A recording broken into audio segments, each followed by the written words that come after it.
Verdansk is set to return, and it's already been changed.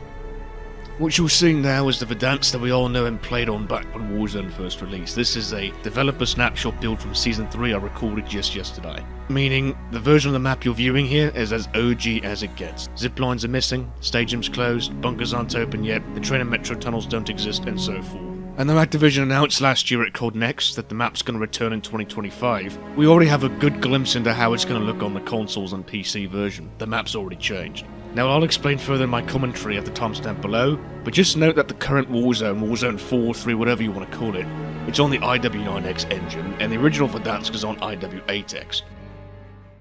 So right now, I'd just like you to sit back and take a look at me comparing bits of Verdansk and Urzikstan that I found to be similar to one another, as well as show the difference in sound design and lighting. Let the footage speak for itself.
Landing charge!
So even though no one's seen previews of what this returning version of Verdansk would look like, I mentioned earlier the map's already changed. Now how would I even know that?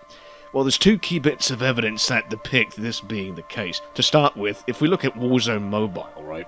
Rebirth Island released the 5th of October 2023, and it later made its way to console and PC on the 21st of March 24. The thing is, everything in the mobile version, from the lighting being consistent, foliage remaining intact, rooms not being cut, it was all in the current version we have now. The map is a practical one-to-one between COD HQ and COD Mobile, or Warzone Mobile, aside from the obvious, artifacting, optimization for the phones, what have you. Where the problem arises is that Verdansk was released into Warzone Mobile as well on 21st March 2024. And immediately, I noticed several differences just from a few different clips. So this house here, a lot of us refer to this as grandmoms or yellow, what have you. Well, you're watching my OG footage here, this is what you remember on console or PC. It seems to be a stunning house so far, right? There's a main living space, a foyer, the kitchen, an attic, and the bathroom. Coming over to this is Warzone Mobile gameplay from a few days ago, credit below. Immediately, the bathroom is gone. Now that room played a pretty key part of gameplay, from strategically holding the house, to running away, to reheal and played up.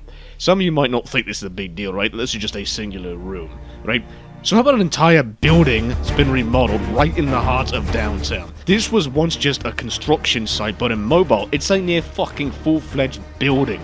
Now with this, there's a whole new rooftop into the mix, sightlines and power position dynamics are going to be out of control, and the overall flow of downtown, it wasn't already that great to begin with, just got a shit ton worse. Now let's say so far you don't think we're going to be getting the Warzone mobile version, that they can't already be changed. Well, that's already seemingly not true as it is, as a reputable leaker named The Ghost of Hope just revealed that Fringe from Black Ops 3 is going to be coming to the map itself. Now he's an insider, he gets his information from internal teams at Raven, Treyarch, what have you, and a Black Ops 3 map being fit into a 2019 Warzone map is due for some alarm. Objectively, you'd think it'd fit in farmland somewhere, given its theme, but there's no telling that they won't just plop it and replace parts of Lambert or part of the forest in the southwest, which had its own interesting bits of gameplay respectively. And that's just Fringe, there is no telling what else could make its way in. Now, everything I've just talked about pertains to the map itself. I've not even begun to talk about the biggest way Verdansk will get ruined, and that's the features and flow. Now, I know the majority of the vocal player base is the reason why the pacing in Bedmap Battle Royale is so different now compared to how it used to be. Redeployment balloons, decontamination stations, portable buys, gulag tokens, stim shots buffing movement speeds. I'm gonna die in 18 years. Jeez, that voice crack. Hell, all of the Urzikstan footage you watched in my comparison was entirely from 2 games, and everything but the gas showcase was recorded in one plunder session. Aside from showing off the vehicle handling, I never used a single vehicle to traverse the map. I just flew off those zip lines everywhere and only landed when I needed to. And don't get me wrong, that is great for map traversal, but terrible for map flow. Caldera introduced these drones between that map, Al-Mazrah and Urzikstan, and if you use them to get around the map, there's practically no difference in how each map plays from one another. You're just airborne for your rotations. It mitigates the importance of having map knowledge and using vehicles and running around strategically for rotation. It makes it almost brain dead. And there's no doubt that since they got added to Rebirth, they'll be implemented into Verdansk as well. Rotations will be the easiest and most brain-dead they've ever been, and map knowledge will have little to basically no importance. I wouldn't be surprised if they added zip lines to every building with a staircase, or even several places like the mountain near Damage, just to help out those making poor positioning decisions. Activision has made Warzone all about having too many chances to come back in Battle Royale as well. The drones, the portable buys, the tokens are all crutches that don't define what a Battle Royale is truly supposed to be.